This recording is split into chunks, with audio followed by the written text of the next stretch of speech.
What up, B Squad? It is your boy JB, and we are here today with a brand new review, you guys, for Rated to Love. I had to think about what I was reviewing. Rated to Love, you guys. This is season 8. This is episode 7, you guys, and the episode is titled Meet the Exes.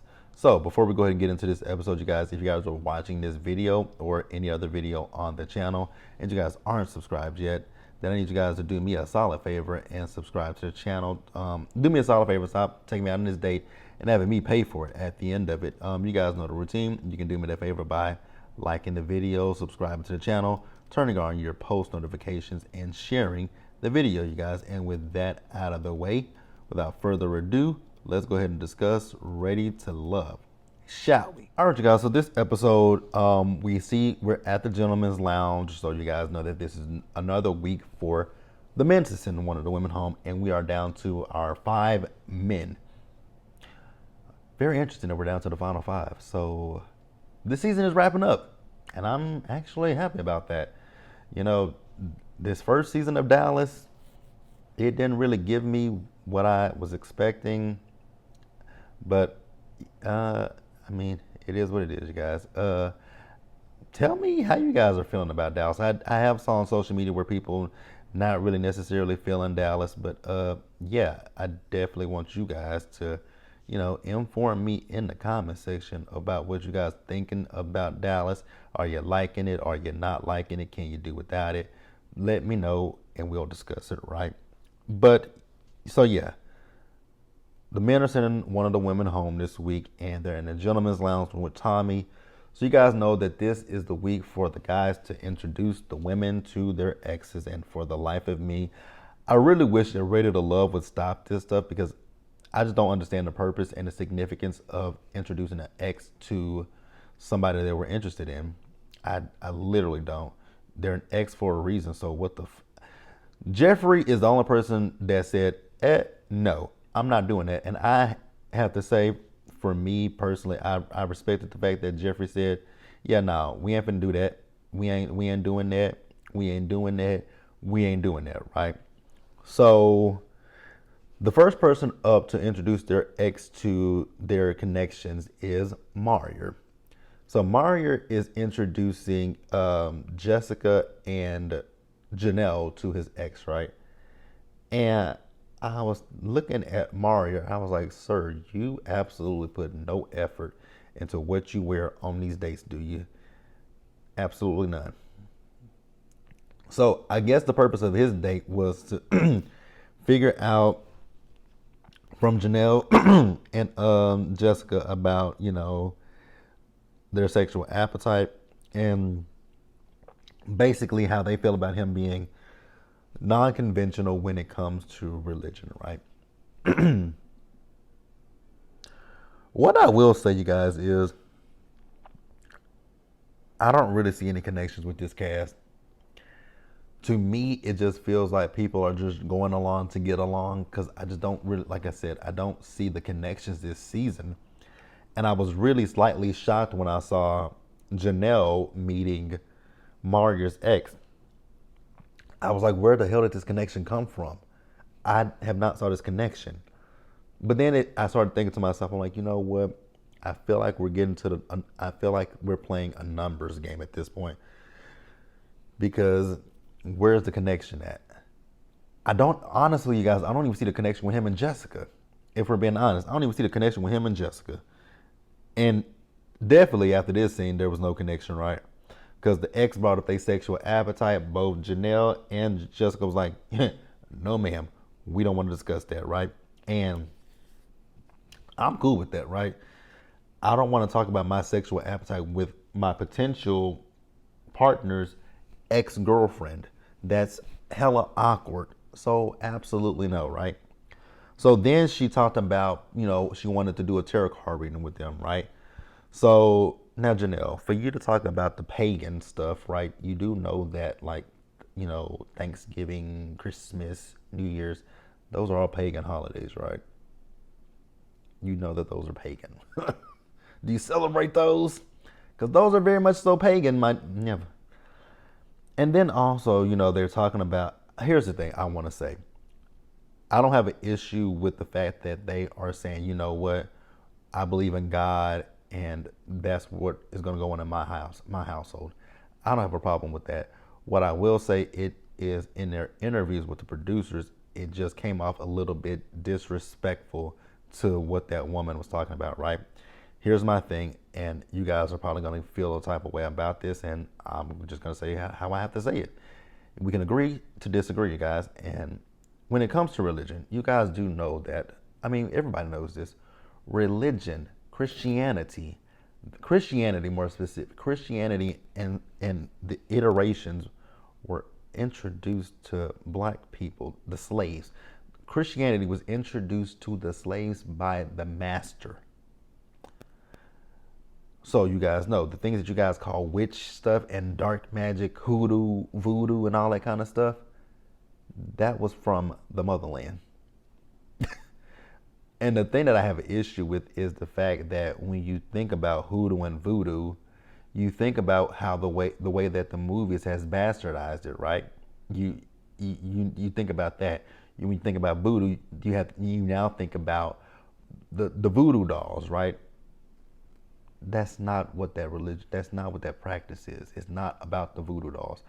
I don't want to. I'm not going to give a history lesson, but I just want people to know that, like, you guys do realize that Christianity was introduced to the slaves.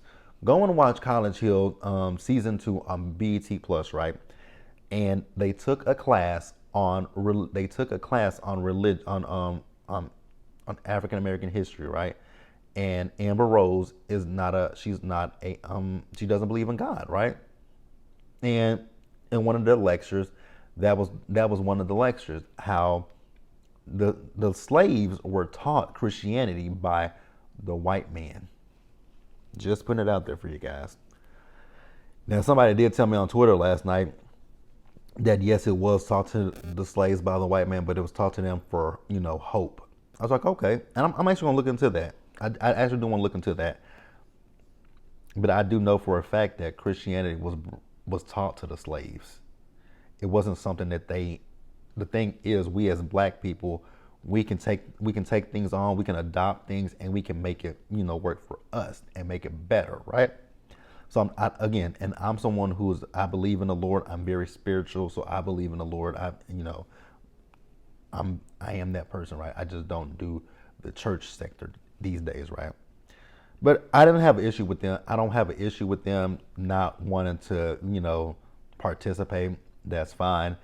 I just didn't really like the interview portion of it. But hey, I definitely want you guys to tell me what you think in the comment section below. And you guys, this is a safe space. So you guys can say whatever you guys want to say. This is absolutely a safe space. So feel free to say whatever. I'm not going to be upset. I'm not going to feel any type of way, you guys. But let's pause here and move forward. So the next day we got is Quentin. So Quentin is introducing Lee and Janelle to his ex, right? And, his ex asked about a physical connection, right? So I guess Quentin has told her that currently there's no physical connection between Janelle and Lee, right? And I actually had no problem with what Lee and what Janelle said.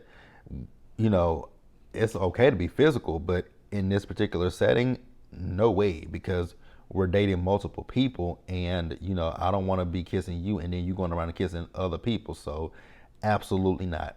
And I was absolutely fine with that. Let me know what you guys thought about that, right? What I will say I did not like about this date was the fact that when it comes to Lee, Quentin, he actually put it out there that he had ghosted Lee, and I was like, well, why would you say that in front of Janelle? So that'll make Janelle feel like, oh, okay, so he ghosted her, so that means that I'm his top connection. But I don't necessarily think that Janelle is his top connection, right? Because you guys, I'm going back to what he said in a previous episode about the fact that, with he and Lee, it feels like they're already in a relationship with each other. And I was like, okay, cool. But how was Janelle? But he did say Janelle was his top connection, so it's very confusing to say the least. But yeah, but I really didn't like the fact that he did that to Lee. I didn't think that was cool at all. I really didn't think that was cool for him to do that to Lee. But you guys, please tell me what you think. and they were talking about the fact that they felt like Lee shrunk away. I don't think she necessarily shrunk away. More so the fact that she was like, well, damn, my connection just really sat here and put it on blast that he ghosted me, and I ain't feeling that. Like, so I don't think it was necessarily that. I just think she felt the way about him doing that. I think that's really what the situation was. I believe that's what the situation was, but I definitely want you guys to tell me what you think down in the live chat and in the comment section below. And are we gonna move forward? Was that all with that date? Because it really wasn't a whole lot with that date. Yeah, I don't think it was much with that date, but let me double check and look at my notes real quick. Um, oh, so they did ask the question of what happened in their relationship, right? So his ex said that she wanted exclusivity, but he wasn't ready for it. And I was like, so I would have dug deep if I was Janelle and if I was Lee. I would have actually dug deeper into that question, and I would have asked her how long ago was this, right? Because if it was very recent, then I would have asked a question. I would have had a follow-up question for him. So how do you know that you're now ready for a relationship if you weren't ready for one with her, right? So next up we got Chris. So Chris is introducing his ex to Jessica and Aries, right?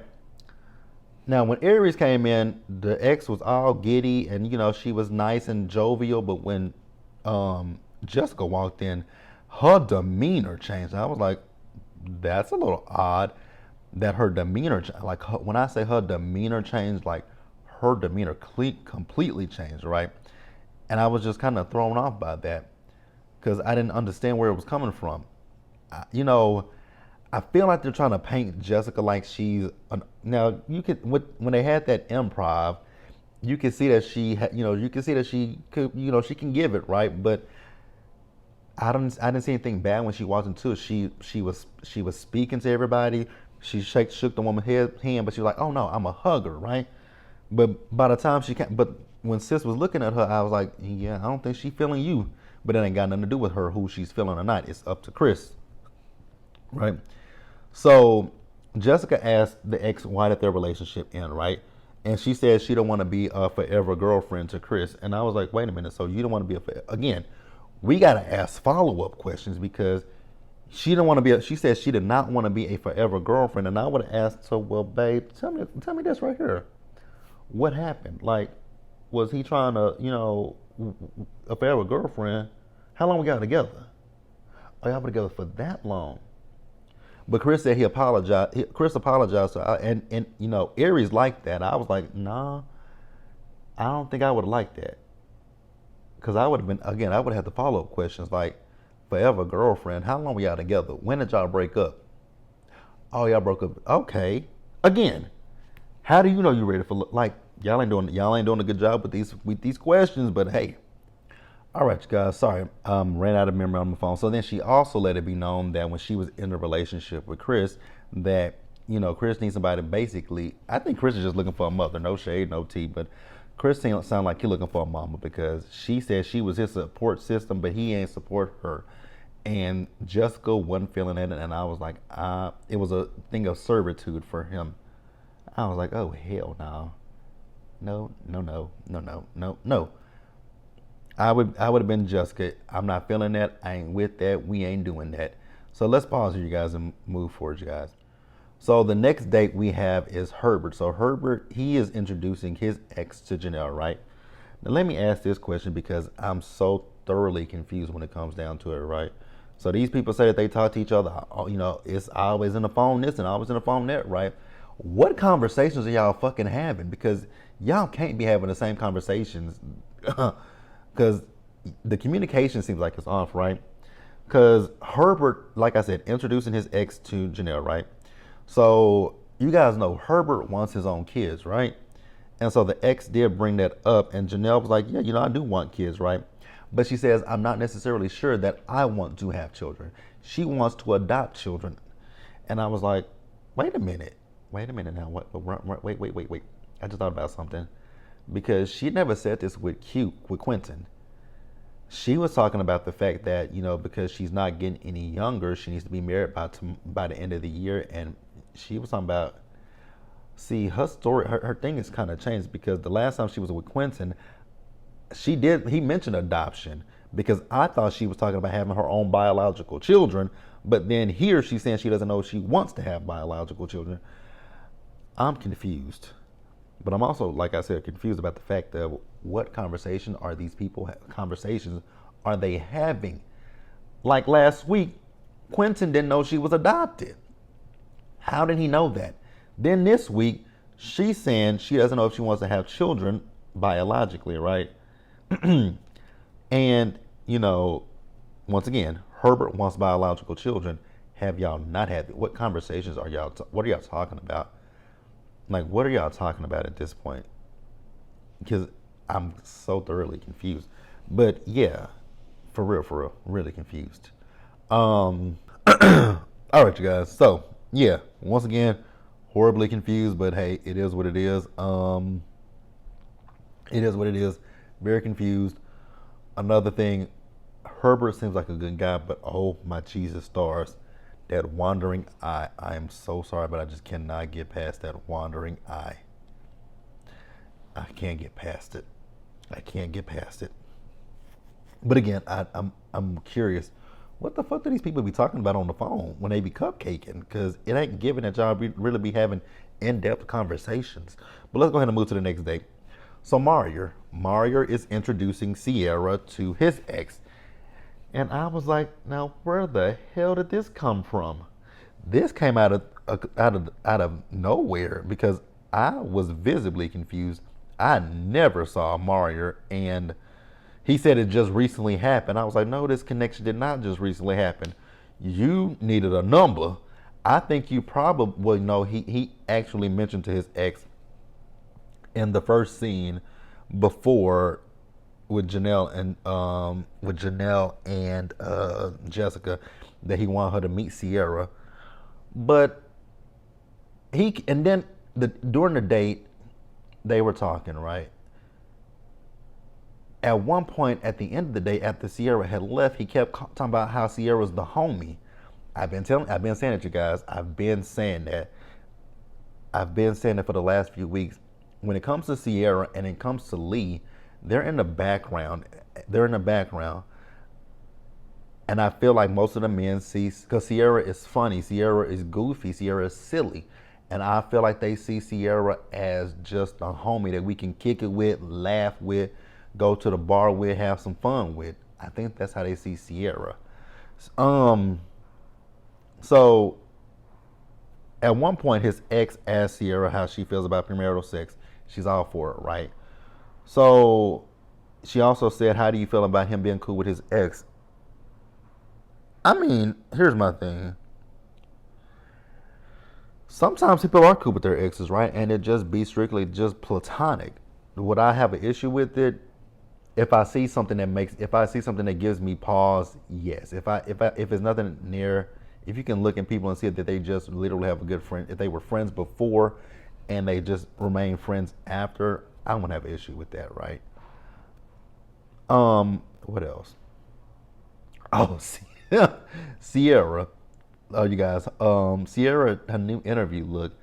I was so thoroughly confused by that interview look because I tweeted. I was like, "Girl, what is it? Is it a crotch? Is it the crotch of a pair of pants that is her top?"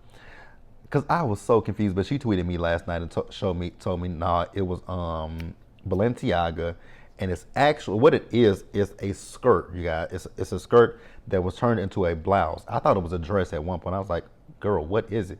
But she tweeted me and told me what it was, and then she sent me the full look. So what I'm probably gonna do is, I don't know if I'm gonna put it in here or I actually might just share it to my Instagram,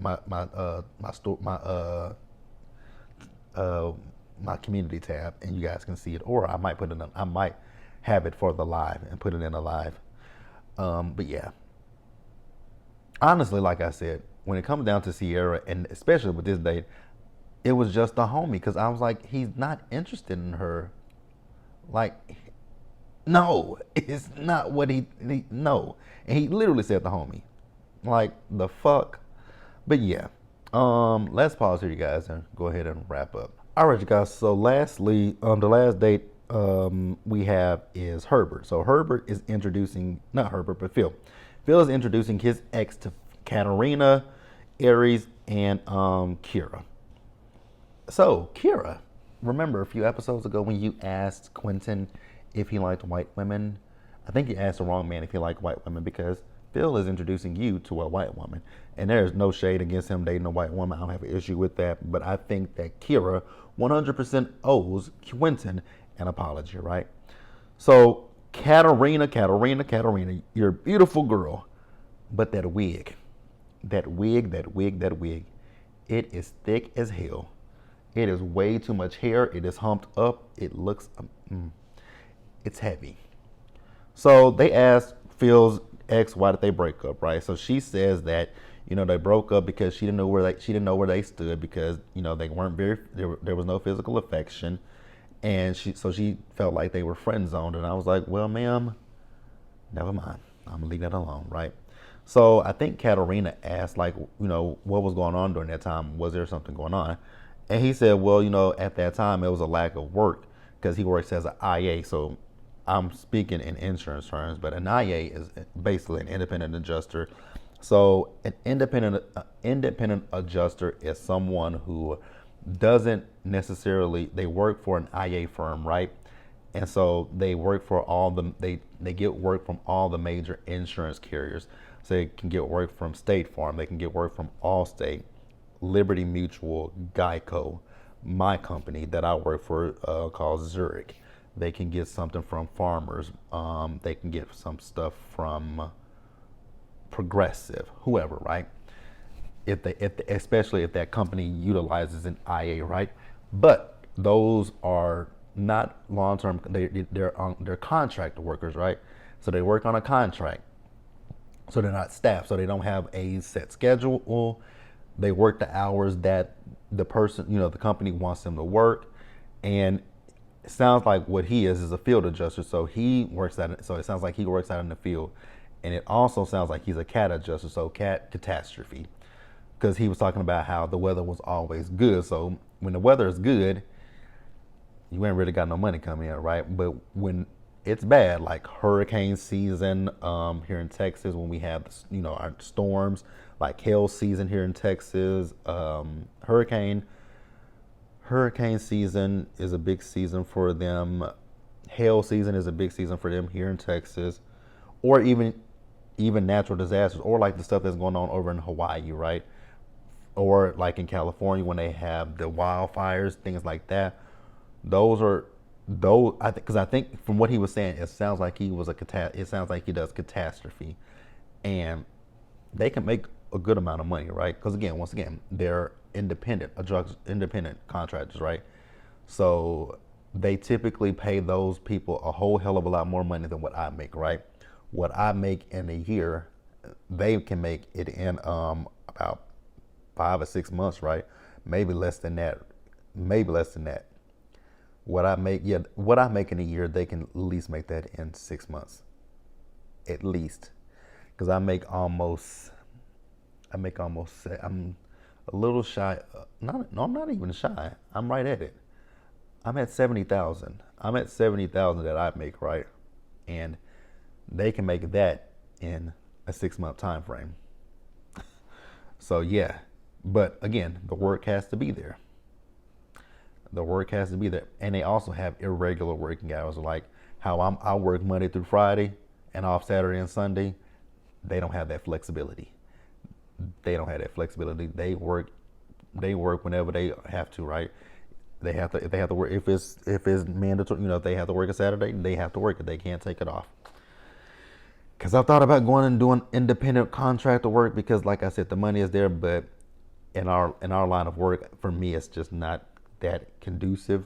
Because we have to be licensed and stuff like that. And the good thing for me with being a staff adjuster, my license is paid for by my company. So anytime my license needs to be renewed every year, they pay for it, and that is expensive as hell. That shit is expensive to renew an adjuster's license. Ooh. I could never be an IA because I would never want to do that part. But yeah, you guys. So that's that. So they went to the Gentleman's Lounge. I didn't really listen to the Gentleman's Lounge, but the bottom two were Sierra and Kira. So ultimately, they sent Kira home. Congratulations. I'm so thankful for that. I don't have to look at her in her white boots. So Kira and her boots got the boots, you guys. This episode really didn't give a whole lot, but I hope it was detailed enough for you guys. Let me know what you guys thought about it down in the lot in a how about saying a live chat in the comment section below, you guys. And yeah, stay safe, you guys. Take care of yourselves. Wash your hands. Be blessed, and I'll see you guys in the next one. Bye, guys.